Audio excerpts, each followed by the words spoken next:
So what we have is a requirement for realistic reflections. But this game really just takes it to the next level. So one of the things that really characterizes this game is the amazing characters. But what he has is, he has this strong light source at his feet, and it's casting this big shadow on the wall. Now, you can't ray trace that. You can't pre-bake that. You have to ray trace that. And if I switch RTX off, you get just generally a big, strong shadow, and that doesn't fit with the characteristics of the light or the world.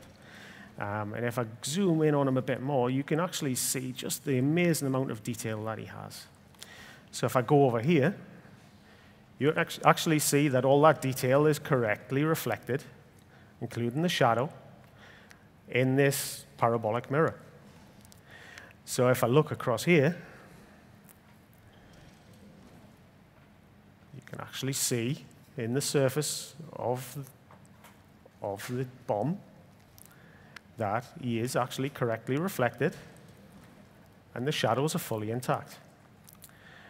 So a little wander through this amazing world. This has an absolutely beautiful aesthetic. There's some real artistry in here. Now, this guy, again, he has a strong light. And with RTX off, it's just a strong light with a very harsh shadow. And it detracts from the real beauty of these models. So as you can see, it isn't just static. We have some dynamics in here. If I switch RTX on, it still works. And it softens properly. You get the penumbra, you get the umbra. Absolutely everything's right. So let's have a look at something really interesting. So screen space reflections. We've talked about it all the time, right? And you can see that screen space reflections, when presented with a mirror that's very obvious here, you can actually see that it just breaks down because there's no information in the scene that can actually be reflected properly. So it's kind of a bit of guesswork when you have a screen space reflection, so as you can see there, right? So if I switch RTX on, we have the Bruce Lee moment. As you can see, we've got the Hall of Mirrors. We get the correct fall off, and because no mirror is perfect, you actually get the color fall off, and it fades out as a real mirror would. As you can see that we're not pre-baking any of this, you can actually see that there's detail in there. Those characters are properly animated. So just to prove that it really is a mirror, again, we have these characters across here.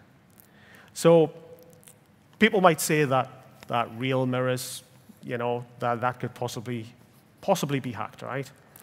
So as I wander around the scene, we've got some curved mirrors here.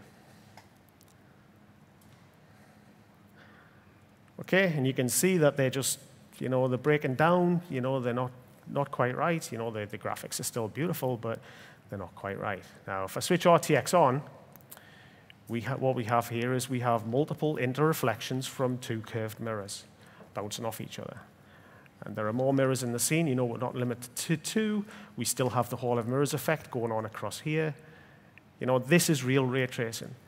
And these are two convex mirrors. Now, on the other side of a convex mirror, we also have a concave mirror, and that reflects correctly what is going on across this side of the room. So, as you can see, we've got gorgeous shadows going on down here, the proper penumbra, the proper umbra, and even the smallest little details of this little guy down here. I mean, he's just awesome. You can't help but fall in love with these characters. And with that, I'd like to thank you, and I think Munfish have done an amazing job with this.